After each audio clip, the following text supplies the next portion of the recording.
GT improvement class. We're going to get started on part 6 for dividing decimals, but first, as always, we're going to do a real quick review. Last time in part 5 we did multiplying decimals. I have 2 problems here for you to do on your own, so go ahead and pause the video and go ahead and solve those. Just remember, you got to count the number of decimal places at the end of your multiplication, all right? All right, so here are your answers. For number 1, you should have gotten 1.470. After you did your multiplication, you should have moved your decimal 3 times, so moving it all the way over here. For number 2, after you multiplied, you ended up moving your decimal 5 times, so you should have ended up with 0.58422. All right, okay, let's move on to dividing with decimals. So, dividing with decimals, we need to start getting you folks in the habit of when you're doing long division, you need to always know where your decimal is, okay? So, let's start first when you have a decimal on the outside of your box. So for example, 0.69 divided by 0.03. I'm sorry, 0.3. So the first number goes in the box. I don't need this 0 really, so I'm just going to leave it out. And I'm going to do the same thing with this one, 0.3.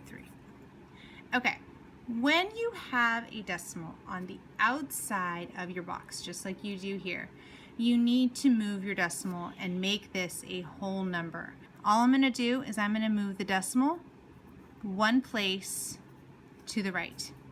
Now, the rule is however many times you move the decimal here, that's how many times you have to move it on the inside. Whatever you do here, you have to do the same thing over here. So I'm going to move this decimal 1 place to the left.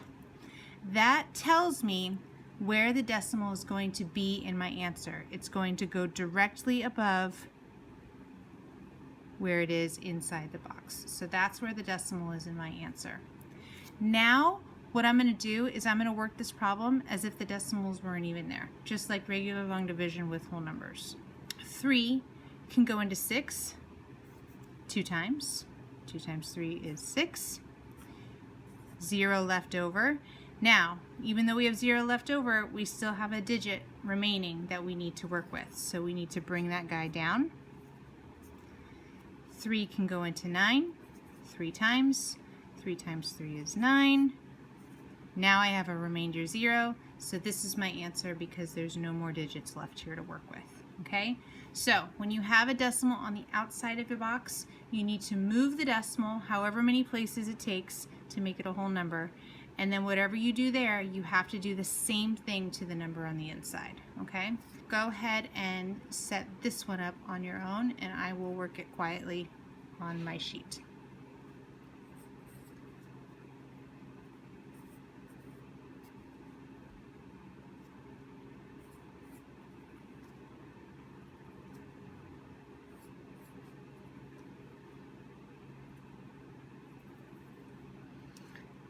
Now you have some blank spots here. All that's going to go there is zeros. Okay?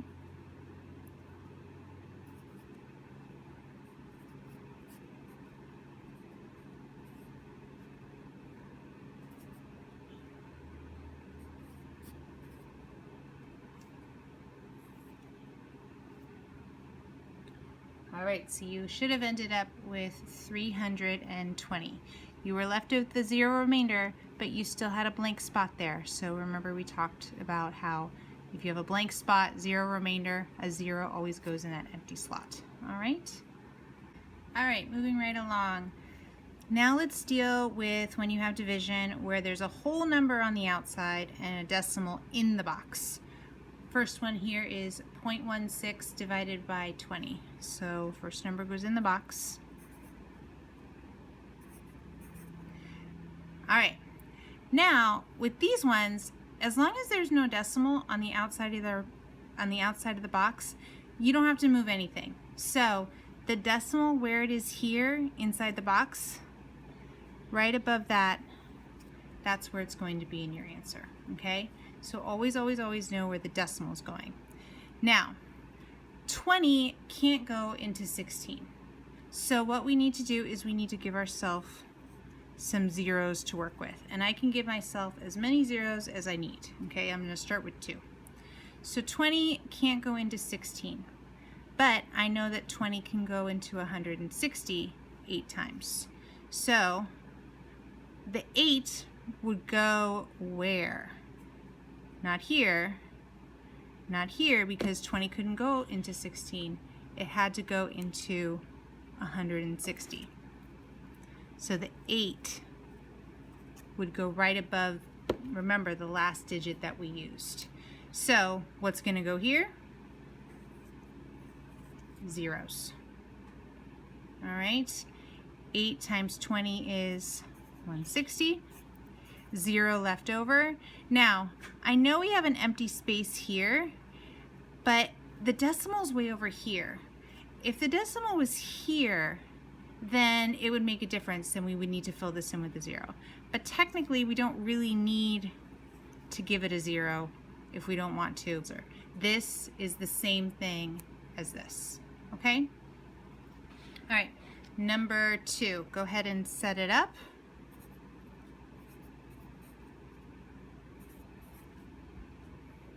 See if you can figure out where the decimal goes.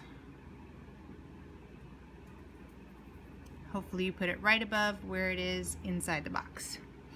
All right, what you can start getting in the habit of when you're working with decimals and long division is if this number can't go into the first digit, you could put a 0.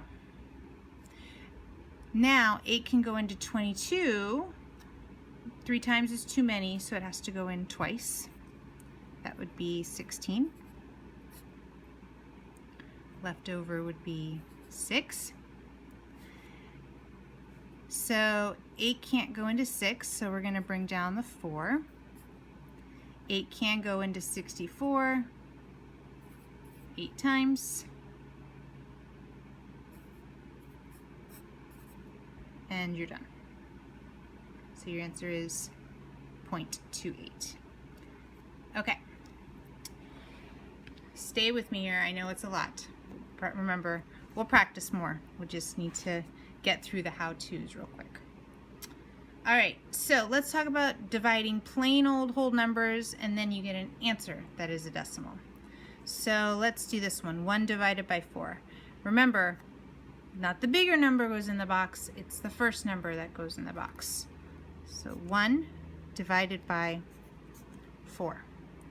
Now, the decimal is right here at the end of the 1, so it's a whole number. I don't need to move the decimal at all because this is already a whole number as well. So it's going to go right here.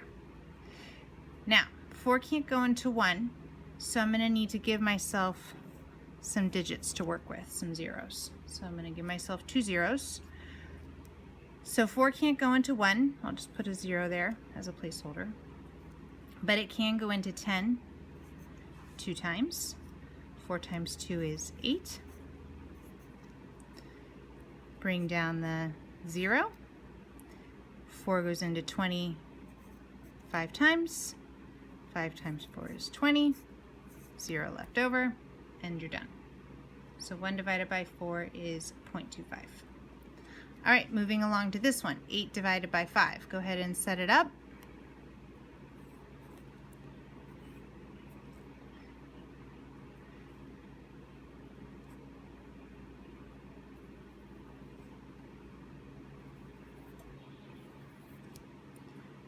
All right, 5 can go into 8 one time.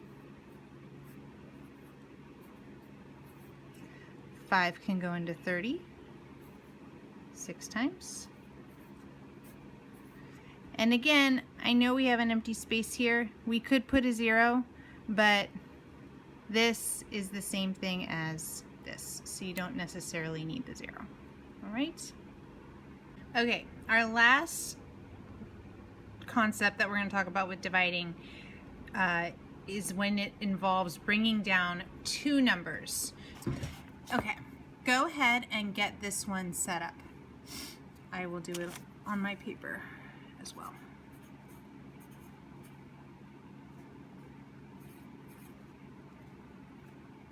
Make sure you put your decimal point where it needs to go.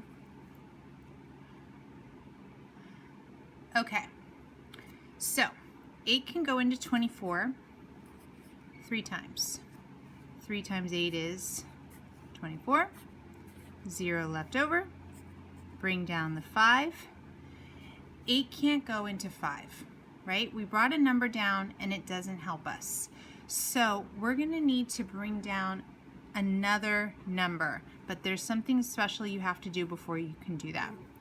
So I'm going to give myself some zeros to work with. So if you have a 0 remainder or any remainder and you bring down a second number, and whatever this number is, you can't make this number go into it, that means you get to bring down a second number. But before you do that, you're going to need to fill in this empty space here with a 0. Now you can bring down a second number, because however many times this number goes into this number is going to go above that second 0 that we just brought down.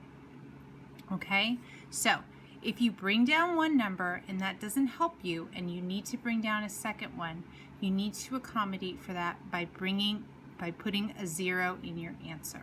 Okay, all right, so now we can do 8. How many times 8 goes into 50? That would be 6 times. That is 48. 2 left over. Bring down the 0. 8 can go into 20 2 times. Oh, might need to give myself another 0 to work with. 8 times 2 is 16. 4 left over. Bring down the 0. 8 can go into 40 5 times. And you're done. Oops, sorry. Okay, let's try another one. Okay, go ahead and get this one going on your own. Okay.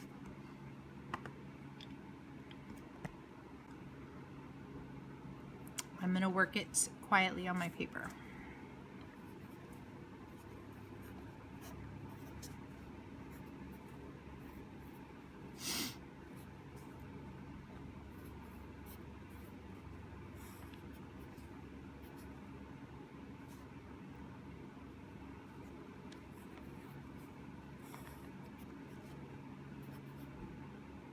Okay, so hopefully you caught it.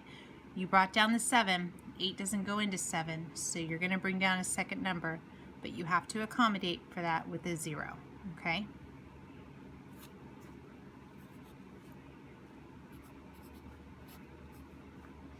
I'm going to give myself some zeros to work with.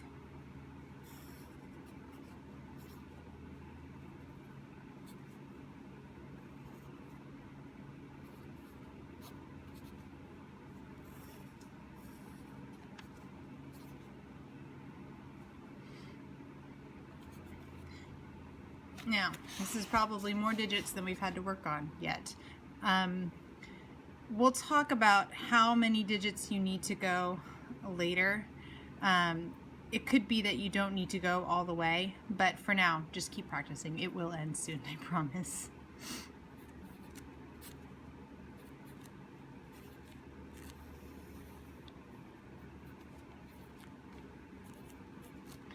Okay. I know that was a lot of work, but it's good practice. So you should have ended up with 3,109.125. Okay, so remember, if you need to bring down 2 numbers, you need to accommodate for that with a 0 in your answer, all right? And always know where your decimal is.